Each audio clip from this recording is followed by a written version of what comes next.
Magician পিসি সরকারকে তলব করল কেন্দ্রীয় সংস্থা ইডি দফতরে হাজিরা দেওয়ার নোটিশ দেওয়া হয়েছে তাকে। সেই মতো শুক্রবার সকালে সিজিও কমপ্লেক্সে হাজির হয়েছেন তিনি, সঙ্গে রয়েছেন তার মেয়ে। একটি চিটফান্ড সংক্রান্ত মামলায় তাকে তলব করা হয়েছে বলে সূত্রের খবর। টাওয়ার গ্রুপ সংক্রান্ত মামলায় আগে নাম জড়িয়ে ছিল তার।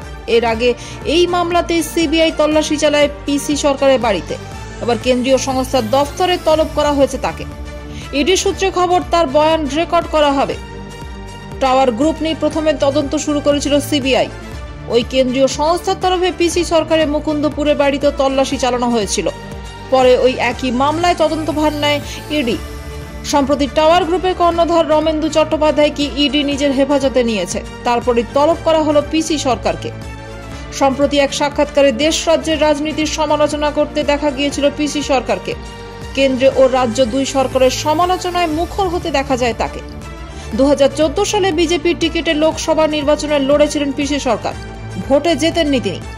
পরবর্তীতে রাজনীতির ময়দানও তাকে খুব বেশি দেখা যায়নি। সেই রাজনীতিতে পা রাখা নিয়েও আক্ষেপ করেন তিনি।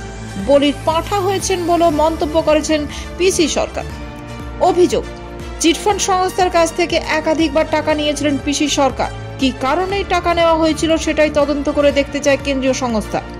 পিসি সরকারের সঙ্গে একটি রেস্তোরাঁর জন্য টাওয়ার গ্রুপের সঙ্গে চুক্তি হয়েছিল বলেও জানা যাচ্ছে।